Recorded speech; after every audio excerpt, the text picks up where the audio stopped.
अपने घर को ऑर्गेनाइज और मेंटेन रखने के लिए हम औरतें हमेशा तरह तरह के तरीके, टिप्स एंड ट्रिक्स देखती रहती हैं, यूट्यूब पर सर्च करती रहती हैं कि कौन से ऐसे टिप्स एंड ट्रिक्स मिले, कौन से ऐसे तरीके हमें मिले कि जिससे हम अपने घर के कामों को, घंटों के कामों को मिनटों में चेंज करें और अपना दिन भी पुरसकून गुजारे और हमारा घर भी जो है वो हमेशा ही ऑर्गेनाइज रहे। तो आज के व्लॉग में मैं आपके साथ अपनी ऐसी 10 आदतें शेयर करूंगी कि जिससे मेरा घर तो हमेशा ऑर्गेनाइज रहता है और इन आदतों ने मेरी लाइफ को बहुत ही ज्यादा आसान कर दिया। तो आज के व्लॉग को स्टार्ट करते हैं। बस आपने करना यह है कि आपने वीडियो को एंड तक देखना है, मेरे चैनल को लाइक, शेयर और सब्सक्राइब करना है। अस्सलाम वालेकुम मेरी यूट्यूब फैमिली, वेलकम और welcome back to my YouTube channel. दुआ भी करती हूँ और उम्मीद भी करती हूँ कि आप सब अपने घरों में हैरो अफियत से होंगे, खुशबाश होंगे। घरदारी के नए नए तरीके ना हमें हमेशा अपनी ही माओं की बातों से याद आते हैं और फिर हमें समझ आता है कि हमारी माएँ जो भी बातें करती थी ना वो सही कहती थी। मेरी अम्मी ना अक्सर मुझे कहा करती थी कि तोड़े सुत्तियां सुत्तियां ना मैं 10 काम कर लेनी है। तो मैं सोचती थी कि वो 10 काम कौन से हैं जो मेरी अम्मी कर लेती हैं। आज जब हम खुद घरदारी में या प्रैक्टिकल लाइफ में आई है ना, तो हम भी कई ऐसे काम हैं जो बच्चे सोए हुए होते हैं या पूरा घर सोया हुआ होता है, लेकिन हम क्या है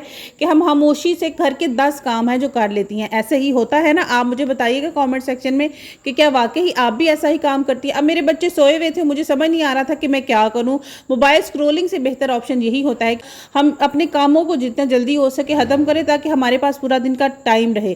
अब मैंने देखा कि जाले उतारने वाले हैं तो इनको ना बाद में उतारने से बेहतर होता है कि टाइम से उतार दिया जाए। वैसे भी ना ये घर में नहूसत की अलामत समझी जाती है। एक बात याद रखें, और मेरी अम्मी ना हमेशा ये बात कहती हैं कि जब भी झाड़ू लगाने लगो अपने हाथ में ना डस्टिंग वाला कपड़ा ज़रूर रखो, कि जो भी चीज़ देखो कि जहाँ पर डस्टिंग करने वाली है फ़ौरन वहाँ से उस चीज़ को साफ कर दोगे ना, तो आप देखिएगा कि कभी भी ना आपको पूरे घर की जो डस्टिंग है ना उसके लिए सेपरेटली कोई टाइम नहीं निकालना पड़ेगा। जब अगर आप सिर्फ ये एक काम करेंगी, जब भी झाड़ू लगा रही हैं अपने हाथ में डस्टिंग का कपड़ा रखें। और यही छोटी छोटी आदतें होती हैं जो हमें हमेशा ऑर्गेनाइज रखती हैं और हमारे घर को भी साफ़ सुथरा रखती हैं।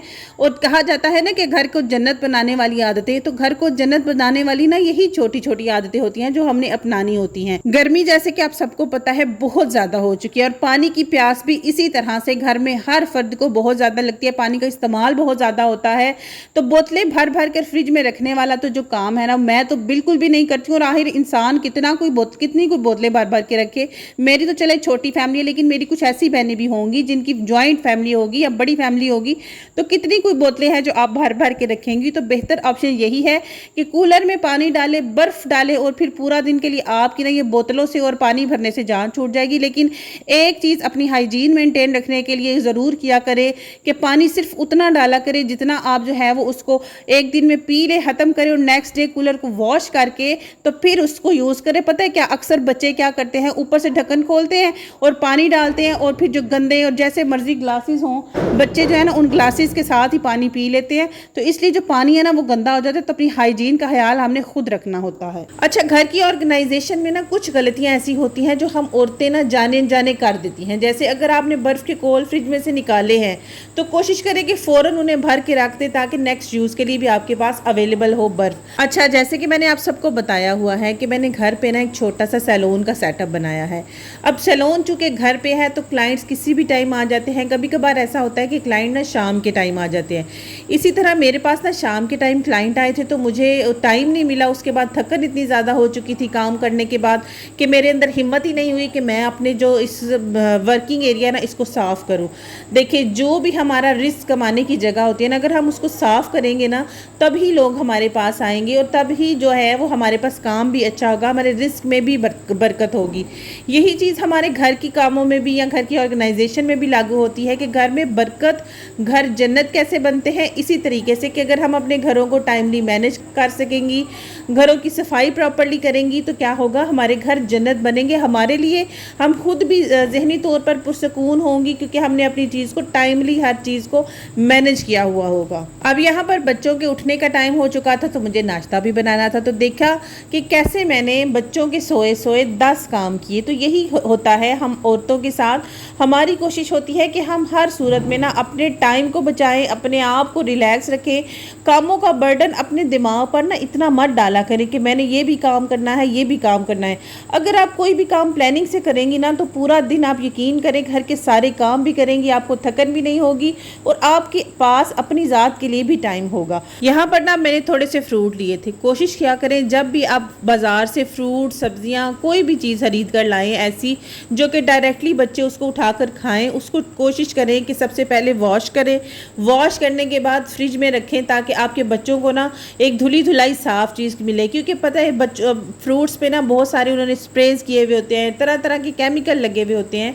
तो इसलिए बेटर तो यही होगा कि आप इनको वॉश करके रखें ताकि हमारी जो फैमिली है ना उसकी हेल्थ भी उतनी ही इंपॉर्टेंट है। जितना हमारे घर को हमें साफ़ सुथरा रखना और ऑर्गेनाइज रखना हमारे लिए इम्पॉर्टेंट है, उतनी ही फैमिली की हेल्थ भी इम्पॉर्टेंट है। अगर घर में कोई एक फ़र्द भी बीमार हो जाता है ना तो समझे कि जो घर की ओनर है, जो घर को चलाने वाली एक होम मेकर है ना, उसके लिए तो एक पूरी दौड़ लग जाती है। इसी तरह अब जैसे धनिया, पुदीना, हरी मिर्चें वगैरह हैं तो इनको भी ना ला के ऐसे ही फ्रिज में मत रख दिया करें। देखिए 2 से 3 मिनट लगते हैं। 2 से 3 मिनट में ना अगर आप इस धनिए को आप काट के, एक तो फ्रीज़ करने का तरीका ये है कि आप इसको काटें, वॉश करें और फ्रीज़र में रख दें। नहीं तो इस तरह के जो ऑर्गेनाइज़र है ना, ये मैंने $1 शॉप से ख़रीदा था। ये बड़ा ही काम आ जाता है अगर आप अपनी फ्रिज को ऑर्गेनाइज़ करना चाहते हैं। अब इसमें ना मैंने अपनी फ्रिज को ऑर्गेनाइज़ करने के लिए इसको रखा हुआ है। मैं बिल्कुल थोड़ी सी हरी मिर्चें लेती हूँ जो मेरी 2 से 3 दिन की जल जाती हैं, उसके बाद मैं नहीं खरीद लेती, क्योंकि हमारी गली में सब्ज़ी वाला भाई आ जाता है तो मुझे इतना कोई मुश्किल नहीं होता कि मैं बाज़ार जाऊँ और फिर मैं हरी मिर्चें खरीद के लाऊँ।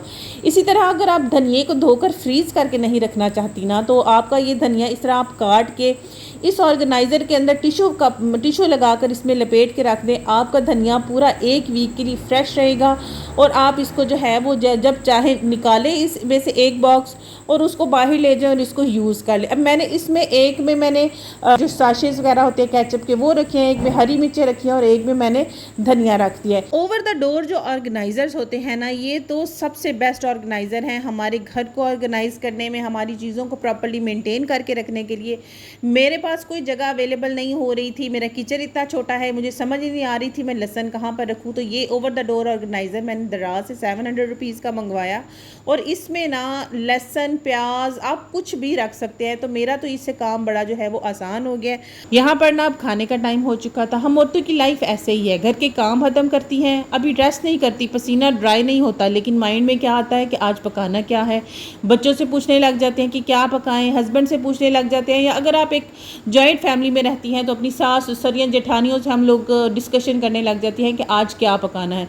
बस हम लोगों की लाइफ जो है ना इसी चीज़ में चल रही होती है कि घर के काम काज, बच्चे, हस्बैंड, बस इन्हीं जिम्मेदारियों में हम औरतों की लाइफ होती है। लेकिन अल्हम्दुलिल्लाह हम औरतें इस तमाम जिम्मेदारियों को बखूबी निभाती हैं और मैं दुआ करूँगी कि मेरी तमाम देखने वाली बहनें अपनी तमाम जिम्मेदारियों को अच्छे से निभा सकें, अपनी लाइफ को पुरसकून तरीके से गुजार सकें और अपने घर को जन्नत बना सकें। कुछ मेरी बहनें जो ससुराल में हैं और ससुराल उनका बुरा है, तो अल्लाह पाक से मेरी दुआ है कि अल्लाह पाक सब मेरी बहनों को अच्छे ससुराल दें, जिसकी जो ख्वाहिश है मेरी तमाम बहनों की वो तमाम ख्वाहिशात को पूरा करे। मेरी तरह कुछ बहनों की ख्वाहिश होगी, बल्कि कुछ नहीं, हम औरतों की सबसे पहली और सबसे आखिरी ख्वाहिश यही होती है कि अपना घर, कि हमें अपना घर मिले जिसमें हम अपनी मर्ज़ी से अपनी ज़िंदगी गुजार सकें। तो मैं दुआ करूँगी कि मेरी तमाम बहनों को उनके अपने घर मिले, उनको एक पुरसकून ज़िंदगी मिले, पुरसकून ज़िंदगी के साथ अपने बच्चों के साथ, अपने हस्बैंड के साथ एक अच्छी ज़िंदगी गुजार सकें। आज के व्लॉग के लिए इतना ही। इंशाल्लाह से आपके साथ दोबारा से नए व्लॉग में मुलाकात होगी। तब तक दुआओं में याद रखिएगा। मैंने भी आप लोगों के लिए बहुत सी दुआएं की हैं और मेरे लिए भी दुआएं कीजिएगा कि मेरे जैसी जो सिंगल मदर्स हैं और जो अपने बल पर अपने बच्चों की परवरिश कर रही हैं, अल्लाह पाक हमारे लिए भी आसानियाँ करें। बस आज के व्लॉग के लिए इतना ही। अल्लाह हाफिज़।